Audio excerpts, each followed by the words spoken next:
Maaga pa lang ay gising na si Rico, ang seaman na bagong uwi mula sa halos 9 na buwang kontrata sa barko. Ang dagat, na dati halos araw-araw niyang tanawin, ay napalitan ngayon ng tanawing pamilyar, ang makitid na kalsada ng kanilang baryo sa Batangas, kung saan nakahilera ang mga tindahan, tricycle, at ang maliit na back area na laging amoy tinapay tuwing umaga. Tahimik siyang naglakad, bitbit ang maliit na bag. Gusto niya sanang magpahinga, pero may kung anong kakaibang pananabik sa loob niya. Hindi lang dahil sa matagal na niyang hindi naamoy ang bagong lutong pandesal, kundi dahil sa isang alaala, ang ngiti ng isang babae sa likod ng bilaw ng tinapay, mga mata nitong laging buhay kahit pagod, at ang tinig na parang himig ng umaga. Si Lara, Rico, anak ng Tokwa, ikaw ba yan? Sigaw ni Mang Cardo, ang kapitbahay nilang tricycle driver. Opo, Mang Cardo, kakauwi lang po kagabi. Abay mukhang mas gumwapo ka ah. Ibang klase talaga pag dolyar ang kita. Biro ni Mang Cardo sabay tawa. Hindi naman po, pareho pa rin. Medyo nang itim lang. E di mas lalong tatakam si Lara Nyun. Dagdag pa ni Mang Cardo sabay kindat. Natawa na lang si Rico. Ah, ewan ko po dyan. Matagal na rin akong di dumadaan sa back area niya. Sa totoo lang, si Lara ang una niyang naisip pagkababa ng barko. Noon pa man, bago siya umalis, may kakaibang koneksyon na silang dalawa. Hindi man naging opisyal, pero sa bawat pandesal na binibili niya sa umaga, sa bawat sulyap na nagtatagpo, alam nilang may ibig sabihin ang mga iyon. Ngayon, may pagkakataon na siyang muling makita ito. Pumasok si Rico sa back area. Amoy agad ang tamis ng bagong lutong Spanish bread, ang init ng pagan na halatang gising na bago pa magliwayway. Doon sa gilid, may babaeng nag-aayos ng tinapay sa estan, nakapusod, pawisan, ngunit maganda pa rin sa kabila ng simpleng anyo. Si Lara nga, Lara, mahinang sambit ni Rico, napalingon ito, sandali itong natigilan, parang hindi makapaniwala. Rico, halos mapasigaw ito sa tuwa, ngunit agad din nagtimpi dahil baka marinig ng amo. Oy, totoo ba to? Ikaw nga, ngumiti si Rico, ako nga, kakauwi ko lang kagabi. Napalapit si Lara, hawak pa ang tray ng pandesal. Grabe, 3 buwan mo rin akong hindi ni-replyan sa messenger ha. Natawa si Rico, medyo nahihiya. Sorry, mahirap signal sa dagat. Pero, to be honest, madalas kitang naiisip. Namula si Lara, nako, bolero ka pa rin. Dami mo sigurong niligawan sa barko. Wala, hindi ko nga maintindihan, pero iba ka talaga. Sandali silang natahimik. Ramdam ang kilig sa hangin, tila bumagal ang oras sa pagitan nila. Sa labas, tila sumasabay pa ang tilaok ng manok at kaluskos ng mga gulong ng tricycle. Abat, Lara, ang tagal mo dyan ah. Marami pang ipepeke. Sigaw ng matandang may-ari ng back area. Opo, Ate Dory, sagot ni Lara, sabay lingon kay Rico. Maghintay ka lang dyan, ha? After ng shift ko, tambay ka muna sa harap. Kape tayo. Tumanggo si Rico. Sige, pandesal na may kape, tulad ng dati. Habang naghihintay, naalala niya ang mga panahong simpleng kwentuhan lang ang meron sila ni Lara. Hindi siya sigurado noon kung may gusto rin ba ito sa kanya, pero sa bawat pagbigay nito ng pandesal na may dagdag isa, bonus daw, pakiramdam niya, oo. Pagkatapos ng halos 2 oras, lumabas si Lara, pawisan, may dalang maliit na baso ng kape. Pasensya na, dami kasi ng order. Pero ito kapet Spanish bread. Sarap nito, sabi ni Rico. Wala kasing ganito sa barko. Laging instant coffee, tapos tinapay, puro galing freezer. Ngumiti si Lara, di bumawi ka ngayon. Dito ka muna sa atin. Magpahinga ka rin. Saan ka pala titira? Sa bahay lang namin. Pero, baka maghanap na rin ng bagong kontrata pagkalipas ng ilang buwan. Ah, ganun, sagot ni Lara, bahagyang napayuko. Ibig sabihin, aalis. Kaulit, siguro, pero gusto ko munang sulitin ang oras na nandito ako. Tumingin siya sa mga mata ni Lara. Kasama ka, kung papayag ka. Hindi agad sumagot si Lara. Pero sa ngiti nitong bahagyang pilit at sa mata nitong kumikislap, alam ni Rico, may pag-asa. Lumipas ang ilang oras na puro kwentuhan, tawanan, at mga alaalang parang hindi naputol ng panahon. Si Lara ay nagkwento kung paano siya halos araw-araw sa back area, kung paano sama-sama ang loob niya minsan kapag walang text o chat mula sa kanya. Si Rico naman ay nagkwento ng mga alon, bagyo, at lungkot ng dagat. Habang lumalalim ang hapon, tila pareho silang hindi gustong matapos ang sandaling iyon. Ngunit sa likod ng saya, pareho nilang alam, ang mga seaman ay laging aalis. At ang mga tulad ni Lara, na iiwan, nag-aabang sa pampang. Kinabukasan, muling nagising si Rico sa tunog ng mga tandang at halakhak ng mga batang naglalaro sa labas. Matagal-tagal din siyang hindi nakarinig ng ganoong ingay, sa barko kasi, puro ugong ng makina at hampas ng alon ang kasama niya. Ngayon, tunog ng buhay baryo ulit ang bumungad sa kanya, at sa gitna ng lahat ng iyon, iisa lang ang naiisip niya, si Lara. Napangiti siya habang inaayos ang sarili. Kinuha niya ang bagong pasalubong na binili sa duty-free bago umuwi, isang maliit na bote ng imported na pabango. Hindi ito mamahalin, pero alam niyang magugustuhan iyon ni Lara. Isinilid niya sa isang maliit na paper bag, at naglakad patungong deck area. Pagdating niya roon, abala na si Lara. Nakaputing apron, nakapusod, at halatang tutok sa trabaho. Sa kabila ng init ng pagan, hindi pa rin nawawala ang lamang sa mukha nito. Ngunit bago pa siya makalapit, narinig niya ang tinig ng isa pang lalaki. Lara, mamaya ha, sunduin kita. May bago raw silang flavor ng milk tea sa bayan, treat ko na. Ngumiti si Lara, medyo alangan. Naku, June, baka di ako makasama.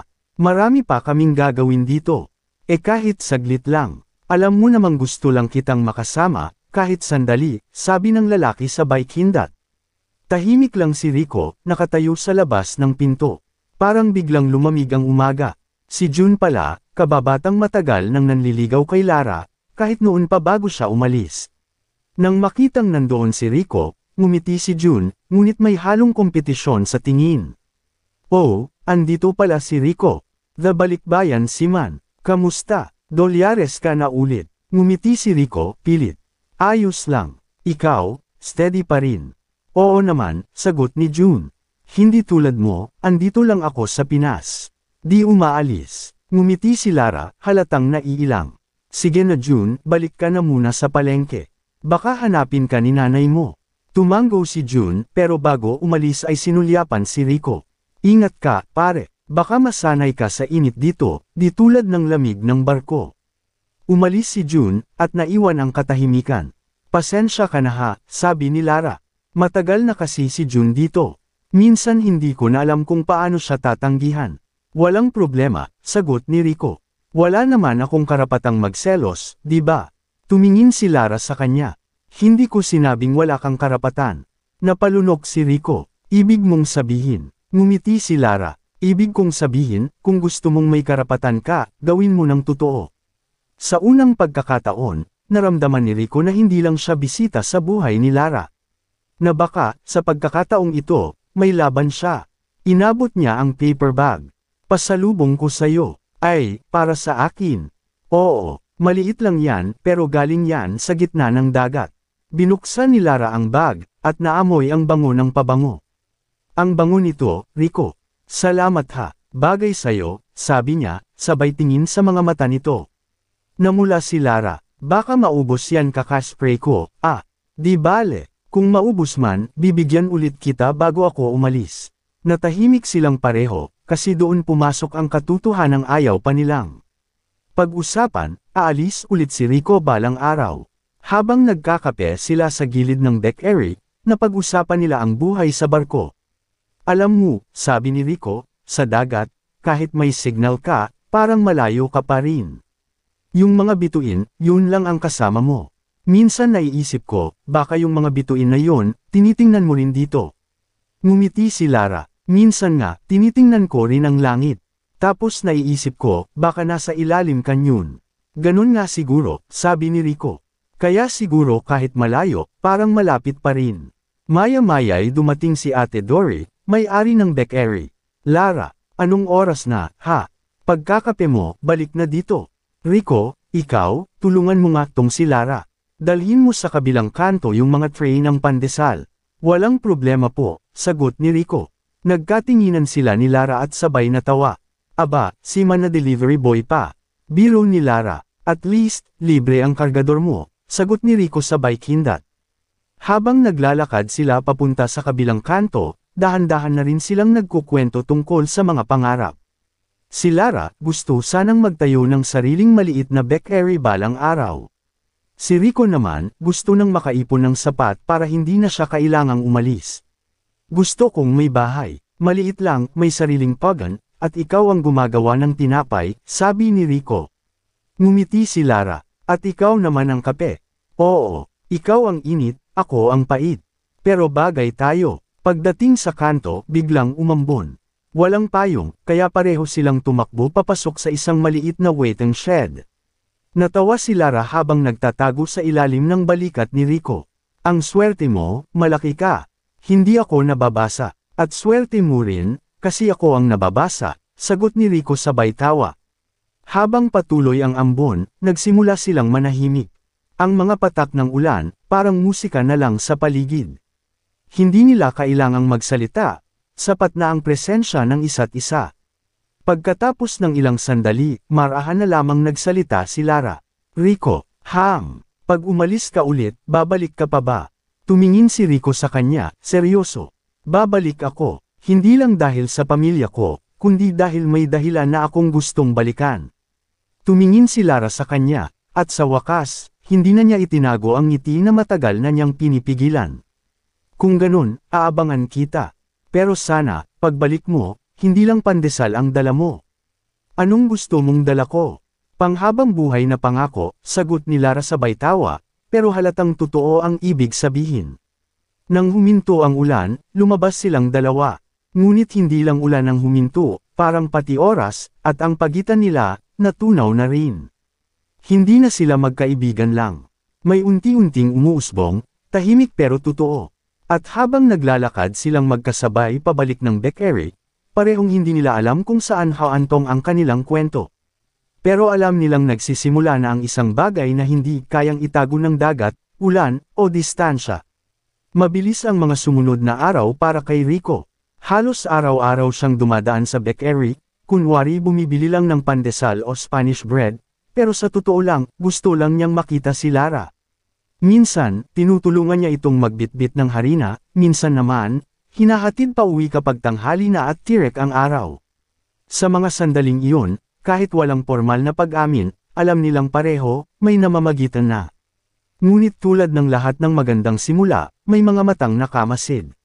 Isang hapon, habang nakaupo si Rico sa labas ng bakery, dumating si June. Wala itong ngiti sa labi ngayon, seryoso, halos galit. Narinig ko, araw-araw ka raw nandito, sabi ni June, sabay tingin kay Rico. Bakit, bawal ba? Hindi naman. Pero alam mo naman, matagal na akong nanliligaw kay Lara. Baka nakakalimot ka lang, Rico. Tumayo si Rico, hindi nagtaas ng boses. Kung gusto mo talaga siya, dapat masaya ka kung masaya siya. Paano kung hindi ako masaya dahil sayo? Hindi ko problema yun, June, malamig na sagot ni Rico. Walang kasalanan ng puso kung saan siya dadalhin. Natahimik si June, pero halatang nasaktan. Siguraduhin mo lang, Rico, sabi nito bago umalis. Hindi lahat ng umaalis, may babalikan. Kinagabihan, naglalakad si Rico pauwi, tahimik lang ang paligid. Hangin ng dagat ang humahampas sa kanya, parang paalala ng buhay na nakasanayan niya. Ngunit ngayong may dahilan na siyang manatili, hindi niya alam kung kaya pa niyang bumalik sa dating gawi. Ang laging paalis, laging umaasa. Habang naglalakad, dumaan siya sa tapat ng lumang chapel ng baryo. Doon niya nakita si Lara, nag-aalay ng kandila. Oy, sabi niya, ang aga mo yatang magdasal. Ngumiti si Lara, pero may halong lungkot sa mata. Hindi lang basta dasal, may hinihingi rin ako. Para saan? Para sa atin. Sana kung ano man to, wag agad matapos. Napayuko si Rico. May problema ba? Umiling si Lara. Wala naman, pero kanina, si June, pinuntahan ako. Sinabi niyang wag na raw kitang kausapin. Sinabi niya yun. Oo, sabi niya, iiwan mo rin daw ako pag nakaalis ka ulit. Tahimik si Rico. Totoo naman, aalis siya, pero hindi niya alam kung kailan. At sa puntong iyon, naramdaman niyang kailangan niyang maging totoo. Lara, sabi ni Rico, ayokong mangako ng hindi ko kayang tuparin. Hindi ko masasabing di ako aalis ulit, kasi trabaho ko yun. Pero kung aalis man ako, hindi dahil gusto kong lumayo, kundi dahil gusto kong may maipunder pagbalik ko. Pero paano kung habang wala ka, makalimutan mo ako? Tanong ni Lara. Hindi kita makakalimutan, sagot ni Rico, kasi sa bawat alon, pangalan mo ang laman ng isip ko. Sandali silang nagkatitigan, at kahit madilim, nakita ni Lara ang sinseridad sa mata ni Rico. Lumapit siya, at marahang hinawakan ang kamay nito. Rico, basta pangako mo lang, kapag bumalik ka, dito pa rin ako. Pero sana, bumalik ka hindi lang bilang seaman, kundi bilang lalaking handa ng manatili. Kinabukasan, maagang dumating si Rico sa Beck Airy. Bitbit niya ang isang maliit na kahon, regalo sana para kay Lara. Ngunit pagdating niya roon, may kakaibang katahimikan. Sarado ang pinto, may papel na nakadikit. Nagulat siya. Lumapit si Ate Dory, may-ari ng Beck Airy. Rico, huwag ka munang maghintay. May nangyaring di maganda. Ha? Ano po yun? Si Lara, biglang umalis. Kahapon ng gabi pa, sumama raw muna sa tiyahin sa lipa. Umalis. Pero bakit? Hindi ko rin alam. Basta, nagmamadali siyang umalis. Parang may mabigat sa loob. Para bang biglang nawala ang init ng pagan sa dibdib ni Rico. Walang palem, walang mensahe. Wala man lang kahit anong bakas ng dahilan. Lumipas ang 3 araw, at wala pa ring balita kay Lara. Hindi rin ito nagre-reply sa messenger. Lalong nalulungkot si Rico, parang biglang nawala ang kulay ng mga umaga niya. Nagpunta siya sa dagat, umupo sa may bato, at tinanaw ang malayo. Ganito pala yung iniwan, bulong niya. Hindi mo alam kung babalik pa. Pero umaasa ka pa rin. Ngunit sa ika-4 na araw, isang motor ang huminto sa tapat ng bahay ni Rico. Si June, may hawak itong sobra, at sa loob, isang liham. Galing kay Lara, sabi ni June, malamig ang tinig. Iniwan niya yan sa akin bago siya umalis. Sabi, ibigay ko raw sa'yo pag dumating ang tamang oras. At mukhang ngayon na yun. Inabot ni Rico ang sulat. Binasa niya agad, kahit nanginginig ang kamay. Mahal kong Rico, pasensya ka na kung umalis ako nang hindi nagpaliwanag. Hindi dahil ayaw ko sa'yo, kundi dahil natatakot akong masaktan kung sakaling dumating ang araw na kailangan mong umalis ulit. Dumating si tatay mula sa Maynila. Matagal na kaming walang ugnayan, pero ngayon, gusto niyang dalhin ako sa lipa para mag-aral ulit ng baking. Sabi niya, tutulungan daw niya akong tuparin. Ang pangarap kong magkaroon ng sarili kong Beck Airy. Gusto kong sundin yun, kasi baka yun ang paraan para maging karapat-dapat ako sa'yo.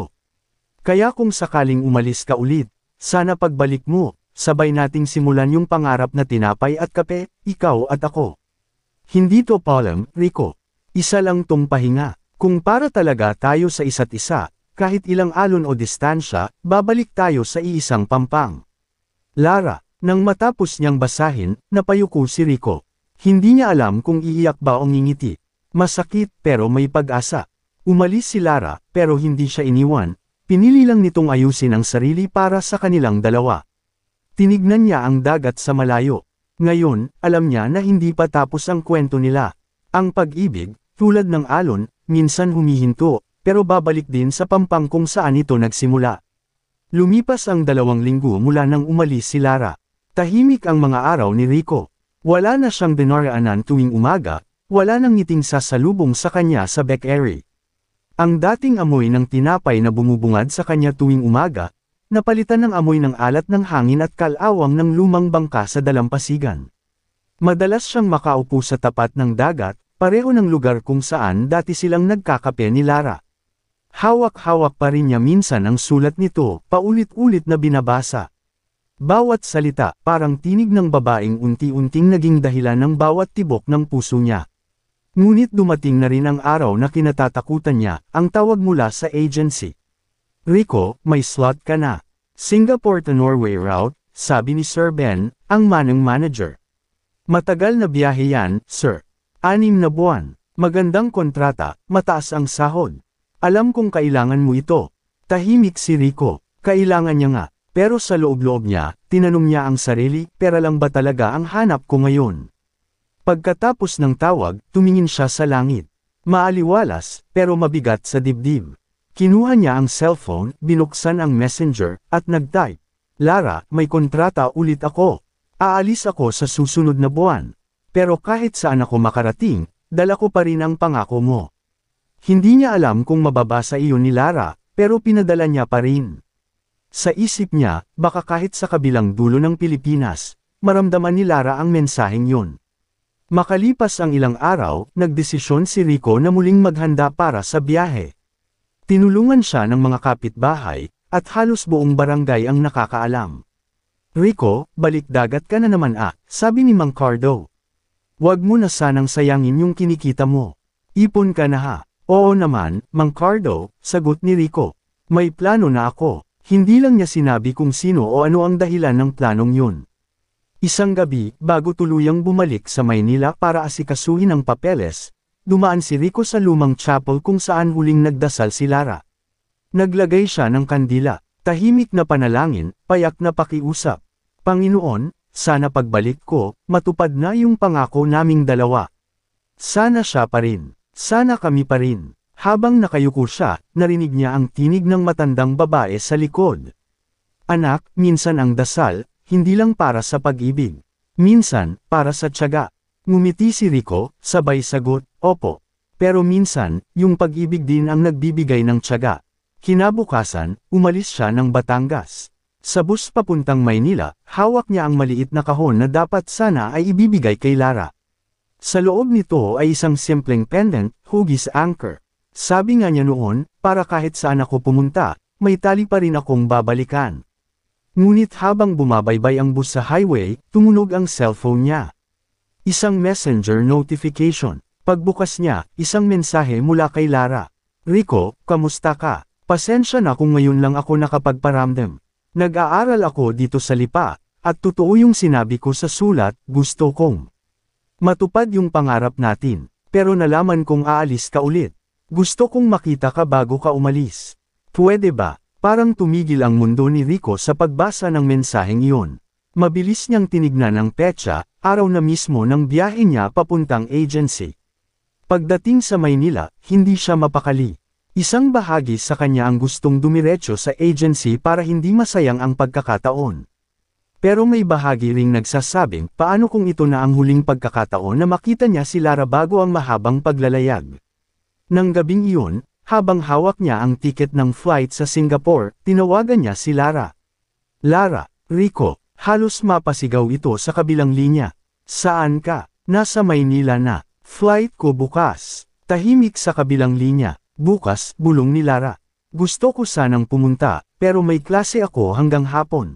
Okay lang. Hindi kita pipilitin. Hindi mo na ako hihintayin. Ngumiti si Rico kahit hindi nakikita. Kung para talaga tayo, kahit hindi kita makita bukas, ikaw pa rin ang nasa isip ko sa alon. Kinabukasan, bago siya pumasok sa airport, may tumawag sa kanya. Hindi niya agad nasagot dahil nasa pila siya. Pero nang mabasa niya kung sino, si Lara iyon. Sinagot niya agad, pero mahina na ang signal. Rico, nandito ako sa terminal. Nasa labas lang ako. Natarante siya. Bumalik siya sa labas, tumakbo kahit dala ang bag. At sa gitna ng dami ng tao, nakita niya si Lara, pawisan, hingal, bit-bit ang maliit na paper bag ng tinapay. Lara, sigaw ni Rico. Nagkita sila sa gitna ng kalsada ng terminal, parang pelikula. Niyakap siya ni Lara ng mahigpit. Hindi ako papayag na aalis ka nang hindi mo ako nakikita. Hinawakan ni Rico ang mukha nito. Salamat. Akala ko hindi ka darating. Hindi ko hahayaan na ganyan lang tayo maghiwalay. Inabot ni Lara ang paper bag. Hindi ito pandesal lang. Tinapay na gawa ko mismo, unang beses kong pinulma ng mag-isa. Para sa'yo yan. Ngumiti si Rico, sabay abot ng pendant na anchor. At ito naman para sa'yo. Para kahit saan ka makarating, alam mong may babalik sa'yo. Tahimik silang nagkatitigan. Walang salitang kailangang sabihin. Sa pagitan ng luha at ngiti, nagtagpo ang dalawang pusong muling pinagbuklod ng tadhana. Lara, sabi ni Rico habang tinatawag na ang mga pasahero, pangako, pagbalik ko, hindi na ako aalis pa. Siguraduhin mo, ha? Sagot ni Lara. Kasi pag hindi mo tinupad, ako na ang maglalayag para sundan ka. Ngumiti si Rico, sabay halik sa noo ni Lara.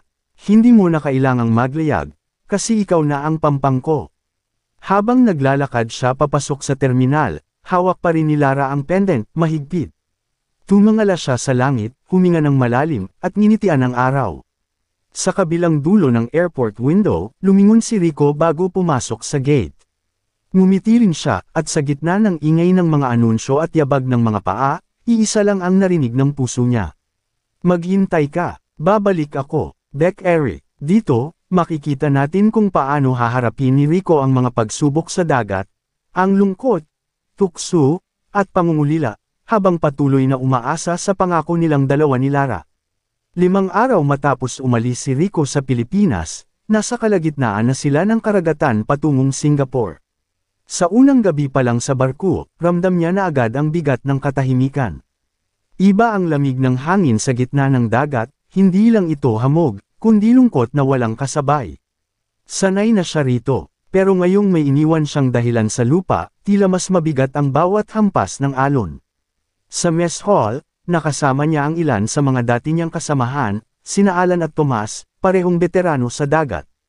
"Woy, Rico, kamusta ka, pare?" Bati ni Alan habang nagbubukas ng kape. "Eto, buhay pa rin," sagot ni Rico sabay ngiti. "May naiwan ka raw sa Pinas." Singit ni Tomas, sabay kindat. Natawa si Rico, "May special na tindera ng tinapay. Pero di ko alam kung ako rin ang nasa isip niya ngayon." "Ha? Naku, pare, delikado yan," sabi ni Alan. "Yung dagat, may alon. Pero yung distansya, may tukso." Tahimik lang si Rico. Alam niyang totoo yun. Maraming kwento ng seaman na nangako ng katapatan pero napagod sa layo. Pero siya, ayaw niyang maging isa roon. Sa gabi, sa kanyang maliit na kabina, binuksan niya ang cellphone. Walang signal. Tumingin siya sa maliit na pendant na anchor na kapareho ng ibinigay niya kay Lara. Inipit niya ito sa pagitan ng mga daliri, sabay bulong. "Lara, sana maramdaman mo to kahit nasaan ka." Sa labas ng bintana, walang lupa, walang ilaw, puro dagat lang. Ngunit sa isipan niya, malinaw pa rin ang amoy ng tinapay at ang ngiti ni Lara. Ang bawat hampas ng alon, parang tinig nito na nagsasabing, "Maghintay ka, maghintay ka." Pagkalipas ng 2 linggo, nakadaong sila sa Singapore. Unang beses niyang makagamit ng wifi sa port, kaya agad niyang binuksan ang messenger. 3 mensahe mula kay Lara. "Rico, kumusta ka? Safe ka ba? Busy na ako dito sa Lipa. Ang daming tinapay na kailangan naming i-bake, pero lagi pa rin kitang naiisip. Kahapon, pinadala ko sa nanay mo yung tinapay kong ginawa. Sana matikman mo rin pag uwi mo." Ngumiti si Rico. Parang gamaan ang lahat. Sinagot niya agad. "Okay ako, Lara. Bawat alon, dala ka pa rin. Kumain ako kanina ng pandesal dito, pero walang kasing sarap nung gawa mo." May 3 oras lang silang konektado bago muling maglayag. Pero sa 3 oras na iyon, parang bumalik sa kanya ang buong sigla ng lupa. Pagbalik nila sa dagat, naging abala ang crew. May bagyong paparating. Mabilis ang ihip ng hangin, at nagkagulo ang ilang bagong seaman. "Rico, secure mo yung mga lubad sa starboard."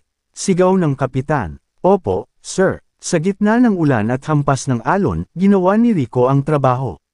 Ngunit habang sumasayaw ang barko sa gitna ng bagyo, bigla niyang naisip si Lara. Paano kung hindi na siya makabalik? Paano kung ito na yung huli? Hawak pa rin niya sa dibdib ang pendant. "Hindi," sabi niya sa sarili. "Hindi pa ngayon. May babalikan ako." Pagkatapos ng ilang oras na labanan sa unos, hamupo rin ang bagyo. Pagod, basang-basa, ngunit buhay. "Good work, men," sigaw ng kapitan. Ngumiti si Rico, huminga ng malalim. Sa puso niya, parang narinig niya si Lara na bumubulong. "Sabi ko sa'yo, babalik ka." Lumipas ang mga buwan. Sanay na ulit siya sa dagat, pero hindi na katulad ng dati. Hindi na lang basta trabaho ang dahilan ng bawat paggising niya. Ngayon, may pangalan na bawat alon, Lara. Tuwing may port na may signal, nag-uusap sila. Si Lara, masaya sa pag-aaral ng baking. Si Rico, masigasig sa pagtatrabaho. Minsan nagkakapikunan din sila, lalo na kapag matagal bago mag-reply. "Baka naman may iba ka ng kasama dyan," biro ni Lara minsan. "Wala. Ang tanging babae sa barko, yung dagat lang," sagot ni Rico. "Eh kung manligaw yung dagat sa'yo? Hindi ko siya pipiliin, kasi ikaw ang lupa kong uuwian." Ngunit sa ika-4 na buwan, nagbago ang lahat. Isang gabi, habang nasa deck si Rico, lumapit si Alan, dala ang cellphone. "Pare, may wifi signal. Pero may masama akong balita. Ano yun? Si June. Nasa Batangas daw. Nakikita raw madalas si Lara kasama niya. Nanlamig si Rico. Sigurado ka, marami raw nakakakita. Baka wala lang yun, pero gusto ko lang sabihin. Hindi alam ni Rico kung ano ang mararamdaman. Ayaw niyang magduda, pero mahirap pigilan ang takot. Hindi siya makatawag, walang maayos na signal. Ang mga gabi, naging mahaba. 3 buwan na si Rico sa laot. Sa bawat umaga, habang ang mga kasama niya ay abala sa trabaho, paglilinis, pag-aayos ng makina, o pagkakape habang nagbibiroan, tahimik lang siya sa gilid, nakatingin sa dagat. Hindi, dahil sawa na siya sa tanawin, kundi dahil sa bawat alon, nakikita niya si Lara. May mga gabi na habang ang mga kasamahan niyang seaman ay naglalaro ng baraha o nanunood ng pelikula, siya ay nasa deck, nakaupo, bitbit ang isang maliit na sobre ng mga liham. Lahat iyon, para kay Lara. Mahal kong Lara, 3 buwan na akong nasa dagat, pero parang kahapon lang nang niyakap mo ako sa airport. Walang araw na hindi ko naaalala yon. Minsan, habang binabayo ng ulan ang barko, naiisip ko, baka ikaw rin, nakasilong sa pagan ng bakery, inaamoy ang bagong lutong tinapay. Kung alam mo lang, sa tuwing umaalon, hindi lang barko ang sumasabay, pati puso ko, lumalaban din. Sana kapag bumalik ako, andyan ka pa rin. Hindi lang para salubungin ako, kundi para sabay nating simulan yung pangarap na bakery na pinangarap natin. Ikaw ang ilaw ko sa gitna ng dagat. Mahal na mahal kita, Rico. Isang gabi, habang sinusulat niya ang ika-5 liham, lumapit si Marco, ang kay-barkong matagal na ring seaman. Pare, sabi ni Marco, wala ka bang iniisip magstay sa barko ng mas matagal? May offer si Kapitan, dagdag sahod. Umiling si Rico, hindi na siguro, may naghihintay sa akin sa Pinas. Tumawa si Marco, swerte mo, pre. Ako, iniwan ng girlfriend ko noong nasa karagatan ako. Sabi niya, masyado kang malayo, baka mawala ka na lang sa alon. Napayuko si Rico, ganon talaga minsan, pero kapag totoo, kahit gaano kalayo, babalik din. E paano kung hindi na totoo pagbalik mo? Napaisip si Rico, walang sagot, ngunit sa loob niya, may paniniwalang kayang lagpasan ng pag-ibig nila ni Lara ang lahat. Samantala, sa bayan ng Batangas, abala si Lara sa pag-aaral ng baking. Araw-araw, nagbubuo siya ng mga bagong recipe. May mga araw na nagkukulang siya sa tulog, pero sa bawat tinapay na naluluto niya ng tama, naiisip niya si Rico. Pag bumalik siya, sabi niya sa sarili, gusto kong ako na mismo ang maghahain sa kanya ng unang tinapay na gawa ng sarili kong kamay. Pero kahit gaano siya kabala, may mga gabi ring tinatamaan siya ng lungkot. May mga gabi ring tinatitigan lang niya ang anchor pendant na bigay ni Rico, habang pinakikinggan ang hampas ng ulan sa bubong. Babalik siya, paulit-ulit niyang bulong. Babalik siya. Isang araw, dumating sa kanya ang unang liham mula kay Rico. May kasama itong maliit na seashell at simpleng papel na medyo nagkulubot na sa kahabaan ng biyahe. Binasa niya iyon habang umiiyak at nakangiti. Salamat, Rico, bulong niya. Alam mong kahit hindi kita kasama, nararamdaman ko pa rin yung init ng tinig mo sa bawat salita. Ngunit habang lumilipas ang mga buwan, unti-unti ring dumadating ang mga pagsubok. Minsan, hindi dumarating ang liham. Minsan, delayed ang signal at hindi siya makapag-reply. Minsan, naririnig niya ang usapan ng mga kaibigan niya. Baka may iba na si Rico sa barko. Baka nakakalimutan ka na niya. Hindi niya pinapansin. Pero sa gabi, tahimik siyang umiiyak. Hindi dahil hindi siya naniniwala kay Rico, kundi dahil natatakot siya. Sa kabilang panig ng dagat, ganoon din si Rico. May mga gabi ring pagod siya, at may mga kasamang babae sa barko na nagtatanong sa kanya ng mga personal na bagay, kung may girlfriend daw ba siya, kung hindi ba siya nalulungkot. Ngunit bawat beses na tinutukso siya, simpleng sagot lang ang binibitiwan niya. May naghihintay sa akin sa lupa. At sa bawat gabi na ganoon, inilalagay niya sa ilalim ng unan ang anchor pendant na pares ng kay Lara, simbolo ng pangako nila. Isang araw, habang nasa gitna sila ng biyahe patungong Norway, nakatanggap si Rico ng masamang balita. May problema raw sa makina, at kailangang manatili sila sa dagat ng mas matagal, 3 buwan na extension. Tahimik lang siya, 3 buwan pa bago siya makauwi. 3 buwan pa bago niya muling makita si Lara. Kinagabihan, sinulat niya ang isa pang liham. Lara, hindi ko alam kung kailan ko ulit ito maipapadala.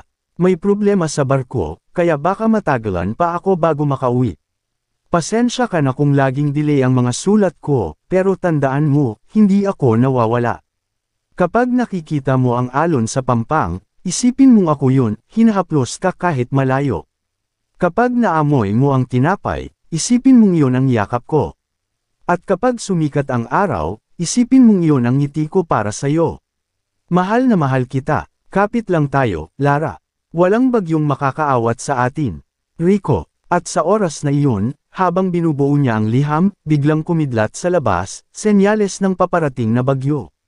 Narinig niya ang sigaw ng kapitan, all hands on deck.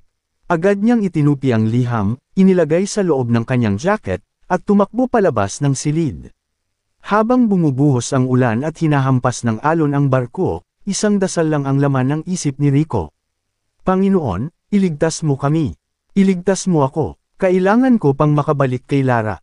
Malakas ang ulan. Ang dagat ay tila galit na halimaw na gustong lumunin ang barko. Ang mga alon ay singtaas ng gusali, at ang bawat hampas nito ay parang kulog sa pandinig ng mga tripulante. Rico, tulungan mo si Marco sa kabila. Sigaw ng kapitan. Agad siyang tumakbo, halos madulas sa basang sahig ng deck. Ang hangin ay parang punyal na humihiwa sa kanyang mukha. Hawak niya ang tali ng kargamento, habang tinutulungan si Marco na itali ito ng maayos. Pare, ang lakas ng hangin. Sigaw ni Marco, konti na lang, kaya natin to. Tugon ni Rico habang pilit na nagtatali. Ngunit sa isang iglap, isang napakalakas na alon ang hamampas sa kanila. Rico, sigaw ni Marco. Naramdaman ni Rico ang biglang paghila ng dagat sa kanyang katawan, at bago pa siya makakapit, tinangay na siya ng alon. Flak! Lumubog siya sa malamig at maalat na tubig. Nagsumikap siyang lumutang pero ang agos ay napakalakas. Sa gitna ng dilim, ang tanging nakita niya ay ang ilaw ng barko na unti-unting lumalayo. Lara! Ang huling salitang lumabas sa kanyang bibig bago siya tuluyang lamunin ng dagat. Kinabukasan, tahimik ang paligid. Ang bagyo ay nakalipas na, ngunit ang dagat ay tila nagdadalamati. Ang barko ay bahagyang sira, at isa sa mga tripulante ang nawawala, si Rico. Naghahanap ang buong crew, walang katawan, Kap, sabi ni Marco habang hawak ang binoculars. Tahimik lang ang kapitan, may pag-asa pa, magpadala tayo ng report, hanggat di natin nakikita, hindi tayo titigil. Ngunit sa mga mata ni Marco, alam niyang maliit na lang ang posibilidad. Samantala, sa Batangas, si Lara ay abala sa pagbubukas ng maliit na bakery na itinayo niya sa tulong ng kanyang tiyahin. Pinangalanan niya itong, alon at tinapay. Sa labas ng tindahan, may nakasabit na maliit na anchor, simbolo ng pangako nila ni Rico. Habang niluluto niya ang unang batch ng pandesal, biglang dumating si Aling Deli, ina ni Rico. May hawak siyang sulat. Nang makita ni Lara ang mukha ng matanda, nanlamig siya. Lara, nanginginig na sabi ni Aling Deli, may bagyo raw sa laot. Nawawala si Rico. Tumigil sa kamay ni Lara ang kotsarang may harina. Nawawala. Tumango ang matanda, pinipigil ang luha. Hindi pa raw siya nakikita. Pero, baka, wala pong baka, Nay, pinutol ni Lara, pilit na matatag. Babalik siya. Alam kong babalik siya. Ngunit nang makapasok siya sa silid niya kinagabihan, doon bumigay ang lahat. Lumuhad siya sa sahig, yakap ang pendant na anchor, at umiyak ng walang tunog. Panginoon, kung buhay pa siya, gabayan mo siya. Kung naliligaw man siya sa dagat, ituro mo sa kanya ang daan pauwi. Sa kabilang dako ng dagat, may isang mangingisdang nakakita ng katawan na animoy inanad ng alon. Nakaipit sa dibdib nito ang isang piraso ng papel sa loob ng plastik, isang liham. Oy, may tao rito. Sigaw ng mangingisda. Agad nilang nilapitan. Humihinga pa, mahina, pero buhay. Pagdating sa pampang ng isang maliit na isla sa Indonesia, dinala ng mga lokal si Rico sa isang maliit na klinika. Basag ang labi, sugatan ang braso, at halos walang malay. Ngunit sa kanyang kamay, mahigpit pa rin niyang hawak ang pendant na anchor. Nang magising siya makalipas ang ilang araw, una niyang narinig ang tunog ng alon. Nasaan ako? Mahinang tanong niya sa nurse. Indonesia, sir. You were found by fishermen, sagot ng babae sa Ingles. Gaano katagal na akong nawawala? Almost 2 weeks. 2 linggo. 2 linggong hindi alam ni Lara kung buhay pa siya. Nang makalakas-lakas siya, agad siyang humingi ng tulong para makontak ang kumpanya. 1 linggo pa bago siya makabalik sa Pilipinas. Habang nasa biyahe pabalik, hawak niya ang liham na muntik ng malunod kasama niya. Ang liham na huling sinulat niya para kay Lara. Nang makita niya muli ang pampang ng Batangas, parang huminga ng malalim ang kanyang kaluluwa. Ngunit may kaba sa kanyang dibdib. Hindi niya alam kung ano ang dadatnan niya. Sa kabilang panig, si Lara ay halos araw-araw pumupunta sa dalampasigan. Doon siya nagdarasal, nag-aalay ng tinapay, at tumitingin sa dagat. Kung buhay ka pa, Rico, makikita mo ako rito. Hanggang isang hapon, habang papalubog ang araw, may narinig siyang tinig. Lara, napalingon siya. Sa dulo ng buhanginan, nakatayo ang isang lalaking payat, maitim sa araw, at may dalang maliit na bag. Ang pendant sa kanyang leeg ay kumikislap sa liwanag ng araw. Rico, halos hindi makapaniwala si Lara. Tumakbo siya papalapit, at pareho silang napayakap ng mahigpit parang ayaw nang maghiwalay kailanman. Akala ko, wala ka na, bulong ni Lara habang umiiyak sa dibdib ni Rico. Hindi ako mawawala, Lara, sagot ni Rico habang hinahaplos ang buhok niya. Pinangako ko sa'yo, babalik ako. Kahit ilang bagyo pa ang dumaan. At sa likod nila, ang dagat ay tila tahimik na nagbigay-pugay, parang sinasabing. Natapos din ang unos. Maagang gumising si Rico kinabukasan. Matagal na siyang gising, pero ngayon lang muling tahimik ang paligid, walang ugong ng makina, walang hampas ng alon, walang sigaw ng kapitan. Ang tanging naririnig niya ay ang mahinang lag-itik ng oven sa bakery ni Lara, at ang amoy ng bagong lutong pandesal na pumupuno sa silid. Huminga siya ng malalim. Ganito pala ang amoy ng kapayapaan. Lumabas siya ng silid at nadatnan si Lara, nakasuot ng apron, at abala sa paghuhurno. Nang mapansin siya ni Lara, ngumiti ito. Gising ka na pala. Sige, tikman mo to, sabi niya, sabay abot ng mainit na pandesal. Ang bango, wika ni Rico. Parang ikaw. Napailing si Lara, nakangiting namumula. Nako, puro ka bola. Halika na, kumain ka na. Habang kumakain sila, pinagmasdan ni Rico ang bawat sulok ng bakery. May mga simpleng palamuti, lumang kurtina, kahoy na mesa, ilang paso ng halaman. Sa pader ay nakasabit ang isang lumang larawan nila, kuha bago siya sumakay ng barko. Lara, sabi niya matapos lumunok ng kape, hindi ko alam kung paano ako makakabawi sa lahat ng hirap na pinagdaanan mo. Umiling si Lara, hindi mo kailangang bumawi, ang mahalaga, nandito ka. Ngunit kahit gaano kalalim ng saya nila, sa loob ni Rico ay may bahagyang bigat. Hindi pa siya sigurado kung makakabalik pa siya sa barko, o kung kaya niyang magsimulan ng bagong buhay dito sa lupa. Ilang araw matapos niyang makabalik, nagpunta si Rico sa ospital para magpa-check up. Habang sinusuri siya ng doktor, napansin ni Lara ang mga peklat sa braso at dibdib ng binata. Hindi pa rin ako sanay makita kang ganyan, mahinang sabi ni Lara. Hinawakan ni Rico ang kamay niya. Bawat pilat na to, alaala ng pangako ko sa'yo. Sa tuwing makikita ko to, naaalala kong may dahilan ako para lumaban. Tahimik silang nagtinginan. Sa pagitan ng mga pilat at ng mga luha, naroon ang pag-ibig na hindi naglaho kahit nilamon ng alon. Habang naglalakad sila pauwi, may lumapit na ilang kakilala ni Lara. Oy, si Rico to di ba?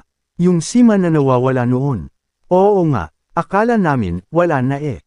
Ngumiti lang si Lara, habang si Rico ay tahimik lang. Sanay siya sa dagat, hindi sa mga mata ng mga tao. Ngunit sa bawat tingin ng mga ito, ramdam niya ang awa at pagkamangha, isang alaala ng bagyong muntik ng kumitil sa kanya. Nang makauwi sila, naupo si Rico sa harap ng tindahan.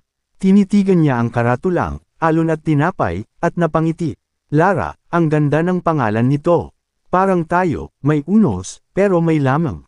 Ngumiti si Lara, naisip ko yan noong hindi ko alam kung babalik ka pa. Kasi kahit nawawala ka, yung alon, laging nagpapaalala na nandyan ka pa rin.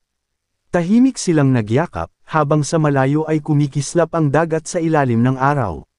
Pagkaraan ng ilang linggo, unti-unti nang nakabawi si Rico.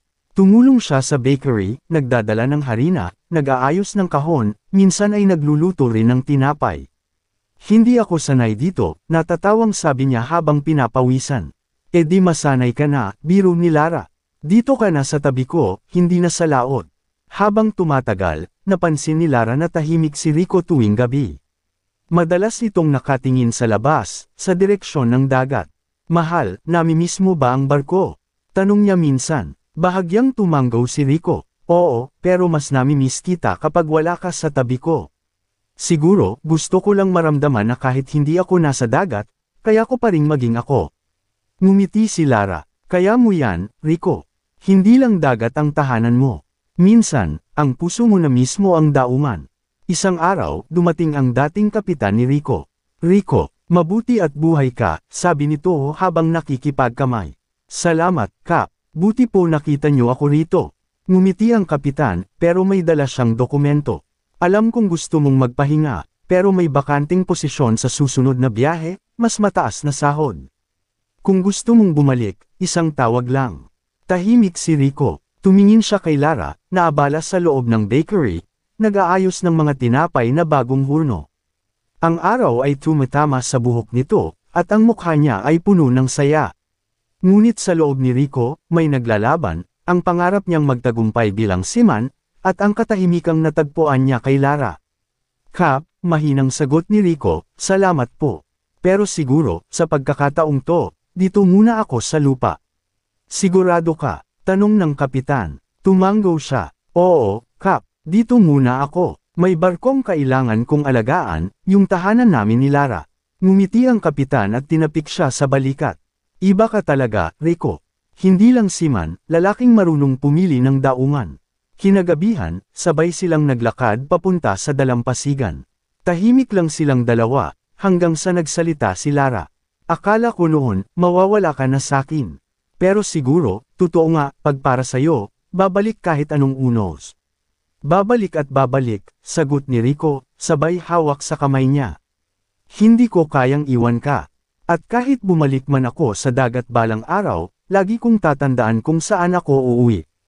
Tumingin si Lara sa kanya, may luha sa mata, at sabay silang tumingin sa alon na banayad na humahaplos sa pampang. Sa ilalim ng buwan, nagtagpo ang kanilang mga labi, halik ng pagbangon, halik ng panibagong simula. Sa pag-ikot ng mundo, may mga taong naliligaw sa dagat. Pero laging may isang pampang na naghihintay. At sa pagitan ng tinapay at alon, doon muling nabubuo ang pag-ibig.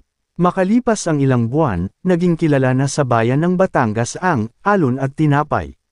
Araw-araw, puno ang maliit na tindahan nina Lara at Rico. Ang amoy ng pandesal, ensaymada, at cinnamon roll ay umaabot hanggang kalsada, at madalas ay may mga batang nag-aabang sa labas para sa libreng piraso tuwing hapon. Lara, mukhang kailangan na nating magdagdag ng oven, sabi ni Rico habang abala sa paglalagay ng tinapay sa mga tray. Oo nga, dumarami na ang suki natin. Pero, wala pa tayong pondo para doon, sagot ni Lara, nakakunot noo habang nagbibilang ng benta. Ngumiti si Rico, kaya yan, magtiwala ka lang, hindi tayo susuko. Ngunit sa loob niya, alam niyang hindi ganoon kadali. Ang perang naipon niya mula sa huling kontrata sa barko ay halos maubos na rin, ginamit nila sa pagkukumpuni ng bahay, pagbili ng mga gamit sa bakery, at pagpapagamot sa kanya nang bumalik siya. Isang hapon, habang nag-aayos si Rico ng harina, may tumawag sa kanya sa telepono. Isang lumang kasamahan sa barko, si Marco. Rico, pre, kumusta ka na dyan sa lupa? Masiglang bati nito. Eto, pare, nagbibake na lang. Ikaw, eto, sa barko pa rin. Pero bro, may magandang balita ako. May bagong kontrata, mas mataas ang sahod, mas maikli ang biyahe. Baka gusto mong sumama. Tahimik si Rico. Narinig niya mula sa loob ang tinig ni Lara, masayang kumakanta habang nagluluto. Pre, sabi ni Marco, sayang din, pare. Pwede mong ipunan para mapalago yung bakery ninyo. Hindi mo kailangang manatili dyan habang buhay. Kinagabihan, habang sabay silang kumakain ni Lara sa terrace, nagbukas si Rico ng usapan. Lara, oh, bakit parang seryoso ka? May tumawag sa akin kanina. Si Marco, may alok siya, kontrata sa barko. 1 taon lang, mataas ang sahod. Biglang natahimik si Lara. 1 taon. Oo, pero kung tatanggapin ko yun, kaya kong ipagawa agad yung bagong oven, at mapalawak pa tong bakery. Umiling si Lara, pilit na kalmado. Rico, hindi ko pipigilan kung yan ang gusto mo. Pero tanungin mo muna sarili mo, gusto mo ba talagang umalis, o gusto mo lang tumakas sa hirap? Hindi agad nakasagot si Rico. Tumingin siya sa alon sa malayo, tila may hinahanap. Hindi ko alam, Lara. Parang, parte ko na ang dagat. Pero tuwing lumalayo ako, parang may nawawala rin sakin. Sa mga sumunod na araw, tila may distansyang nabuo sa pagitan nila. Abala si Lara sa bakery, habang si Rico naman ay madalas tahimik, nakaupo sa labas, nagmumuni-muni. Minsan ay pinagmamasdan lang niya ang mga dumadaang bangka. Iniisip kung paano kung nandyan pa rin siya, malayo, pero payapa. Isang gabi, hindi na nakatiis si Lara. Rico, sabi niya habang nagliligpit ng mga tray, kapag gusto mong bumalik sa dagat, sabihin mo lang. Hindi kita pipigilan, pero sana, siguraduhin mong hindi mo iiwan yung puso mo rito. Lumapit si Rico at hinawakan ang kamay niya. Hindi kita iiwan, Lara. Pero, baka kailangan kong maramdaman ulit kung saan ako nagsimula. Hindi dahil gusto kong lumayo, kundi para mas maibigay ko sa'yo yung buhay na pangarap natin. Tumulo ang luha ni Lara. Kung ganyan ang desisyon mo, maghihintay ulit ako, pero sana, ito na ang huling beses. Pagkaraan ng 2 linggo, tinanggap ni Rico ang kontrata. Habang nag-aayos ng gamit, ramdam niyang mabigat ang bawat ipapasok niya sa bag, bawat t-shirt, bawat larawan, bawat alaala. Nang dumating ang araw ng alis, sinamahan siya ni Lara sa terminal. Tahimik lang sila habang naghihintay ng biyahe. Nang dumating ang oras ng pagpaalam, niyakap siya ni Lara ng mahigpit. Mag-ingat ka, Rico, at tandaan mo, hindi mo kailangang magpakayaman para bumalik. Ang gusto ko lang, bumalik ka ng buo. Pangako, sagot ni Rico, sabay halik sa noo niya. Babalik ako, at sa pagbalik ko, alon at tinapay, na ang pinakamalaking bakery sa bayan. Sa unang araw sa barko, ibang-iba ang pakiramdam ni Rico. Hindi na siya katulad ng dati, hindi na. Siya tumatakbo mula sa hirap, kundi papunta sa pangarap. Sa bawat alon, dala niya ang mukha ni Lara, ang amoy ng tinapay, at ang pangako niyang hindi siya mawawala. Minsan, tuwing gabi, sinusulat niya sa journal ang bawat karanasan. Ngayon, hindi na ako seaman na naglalakbay para mabuhay. Isa na akong lalaking naglalakbay para sa pag-ibig. Samantala, sa Batangas, patuloy si Lara sa pagpapatakbo ng bakery. Kahit pagod, hindi siya sumusuko. Tuwing alas 6 ng umaga, binubuksan niya ang tindahan, at tuwing gabi, sinusulat niya sa maliit na kwaderno ang bawat benta, bawat recipe, at bawat mensahe ni Rico. Minsan ay napapatingin siya sa dagat, sabay bulong. Rico, sana nararamdaman mo kung gaano ako umaasa sa pagbalik mo. At sa malayo, sa gitna ng karagatan, tila sumasagot ang alon. Isang banayad na hampas ng tubig, na parang sinasabing, malapit na, 3 buwan na ang lumipas, at dumating sa mailbox ni Lara ang isang liham. May marka ng kumpanya ng barko at pamilyar na sulat kamay. Mahal kong Lara, huwag kang mag-alala, ayos ako rito. Tuwing gabi, iniisip ko yung amoy ng pandesal mo, iyon ang nagpapatulog sakin. Alam kong mahirap, pero bawat pagod ko rito, para sa atin. Kapag nakauwi ako, sabay nating palalakihin yung pangarap natin. Sa ngayon, tandaan mo lang, mahal kita. Lagi, Rico. Hinaplos ni Lara ang sulat, sabay bulong. Hindi ako susuko, hanggang sa muli nating pagkikita. Lumipas ang 8 buwan mula nang umalis si Rico para sa panibagong kontrata. Sa unang 3 buwan, regular pa ang kanilang tawagan, video call tuwing linggo, mga mensaheng puno ng miss na kita, at kapit lang tayo. Ngunit nang pumasok ang ika-4 na buwan, unti-unti nang nagbago ang lahat. Madalas na siyang hindi makontak. Minsan, 3 linggo bago siya makasagot sa mensahe ni Lara. At tuwing sumasagot siya, laging maiksi. Pagod lang ako, ayos lang ako rito, mahal kita. Ngunit sa likod ng mga salitang iyon, may mga lihim na hindi niya agad kayang sabihin. Sa barko, dumating ang bagong staff, si Mira, isang Filipina na chef. Mabait, masigla, at laging kausap ni Rico tuwing oras ng pahinga. Pareho silang galing sa Batangas, pareho ring mahilig sa tinapay. Alam mo, Rico, sabi ni Mira isang gabi habang nagkakape, ang bango ng tinapay dito sa barko, pero walang tatalo sa pandesal ng bayan natin. Ngumiti si Rico, Oo nga, may bakery kasi kami ng girlfriend ko, si Lara. Alon at tinapay. Tumango si Mira. Ang ganda ng pangalan. Siguro, mismo na siya. Totoo, sagot ni Rico, araw-araw. Ngunit habang lumilipas ang mga linggo, nagiging madalas ang usapan nila.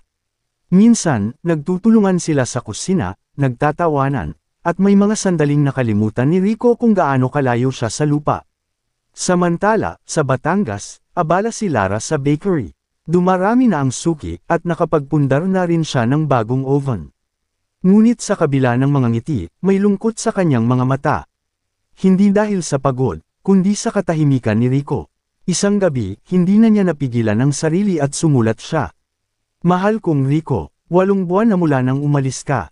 Alam kong mahirap dyan, pero mas mahirap dito, kasi araw-araw, walang araw na hindi ko iniisip kung maayos ka pa ba.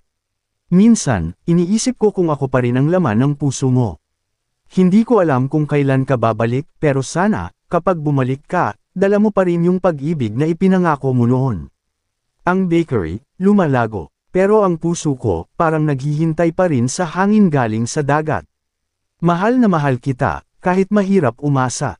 Lara, ipinadala niya ang liham kinabukasan. Ngunit ilang linggo ang lumipas, walang sagot. Isang gabi, habang nasa deck si Rico, lumapit si Mira. Tahimik silang tumingin sa dagat. Parang pagod ka na, sabi ni Mira.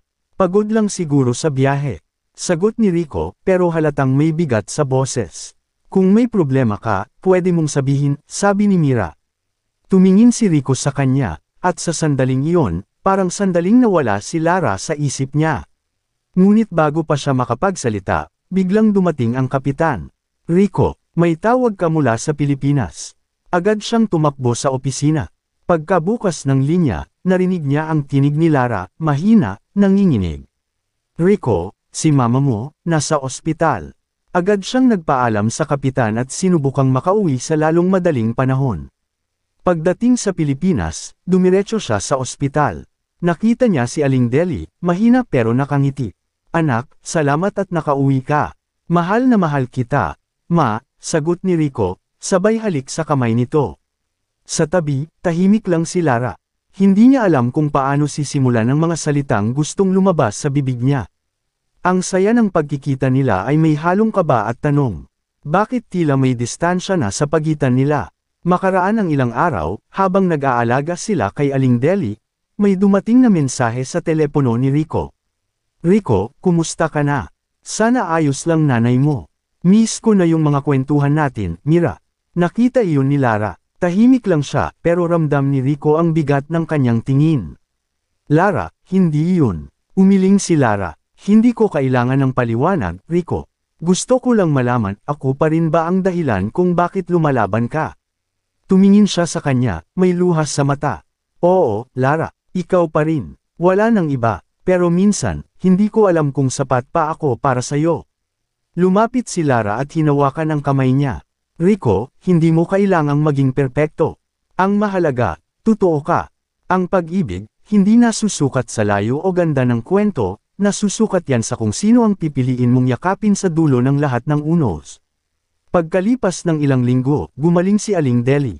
Muling nagbukas ang bakery, at sa unang araw, sabay silang naghurno ni Lara. Habang hinihintay maluto ang tinapay, tinitigan ni Rico ang dagat sa malayo. Alam mo, Lara, sabi niya, marami akong natutunan sa dagat. Tulad ng tinapay, kailangan mong tiisin ang init bago maging maganda ang resulta. Ngumiti si Lara, at tulad ng dagat, minsan kailangang lumayo para malaman kung saan ka talaga uuwi.